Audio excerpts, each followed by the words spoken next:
తిరుమల శ్రీవారిని మంత్రులు అచ్చెన్నాయుడు, కొల్లు రవీంద్ర వేరువేరుగా కుటుంబ సమేతంగా దర్శించుకున్నారు. ఆలయ అధికారులు దర్శనం ఏర్పాటు చేశారు.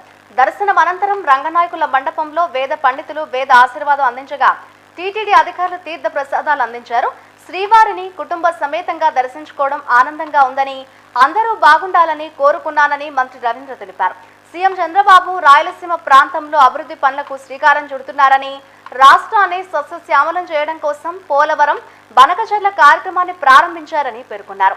అమరావతి పునర్నిర్మాణం కోసం ప్రధానమంత్రి నరేంద్ర మోదీ వచ్చారని, 60,000 కోట్ల రూపాయలతో అభివృద్ధి కార్యక్రమాలు రాజధానిలో జరగబోతున్నాయని మంత్రి కొల్లు రవీంద్ర తెలిపారు.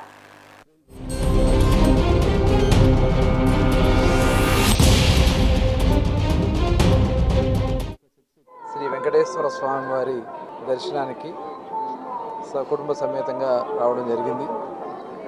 స్వామివారి ఆశీర్వాదాలు అందరికీ ఉండాలని, ఆ భగవంతుని ఆశీర్వాదంతో రాష్ట్రం అంతా కూడా గౌరవ ముఖ్యమంత్రి చంద్రబాబు నాయుడు గారు చేస్తున్నటువంటి కృషి, ఈరోజు మరి అమరావతి నిర్మాణం కానీ, ముఖ్యంగా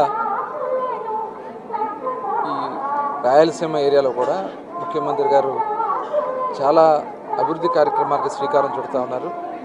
అవన్నీ కూడా సఫలం కావాలి. ఏదైతే మనం ఇరిగేషన్ ప్రాజెక్టులకు సంబంధించి మన రాష్ట్రాన్ని సస్యశ్యామలం చేయడం కోసం పోలవరం బనకచెర్ల మరి ఈరోజు ఒక అద్భుతమైనటువంటి కార్యక్రమాన్ని శ్రీకారం చుడుతున్నారు. ఆ స్వామివారి ఆశీర్వచనాలతో అవన్నీ కూడా సఫలం కావాలని చెప్పి, తద్వారా రాష్ట్రం సస్యశ్యామలంగా ఉంటే పంటలతో అందరూ కూడా సుఖ సంతోషాలతో ఉంటారు. చాలా ప్రతిష్టాత్మకమైనటువంటి కార్యక్రమాలకి ఇవాళ గౌరవ ముఖ్యమంత్రి గారు శ్రీకారం చుడుతున్నారు. మొన్న ప్రధానమంత్రి నరేంద్ర మోడీ గారు కూడా వచ్చి రాజధాని నిర్మాణానికి అమరావతి పనులకి పునఃప్రారంభించుకోవడం జరిగింది.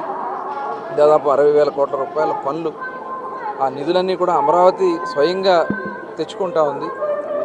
దాంట్లో రాష్ట్ర ప్రభుత్వం నుంచి కానీ లేదంటే ప్రజలకు సంబంధించింది కాదు ఇదంతా కూడా అమరావతి స్వయంగా రావడానికి అవకాశం ఉన్నటువంటి ప్రాంతం. ఇవాళ మనం అందరం కూడా గౌరవ ముఖ్యమంత్రి ఉత్తరాంధ్రని సస్యశ్యామలం చేయడం కోసం, అలాగే ఇక్కడ రాయలసీమని అన్ని ప్రాంతాలను కూడా అభివృద్ధి చేసుకుందాం.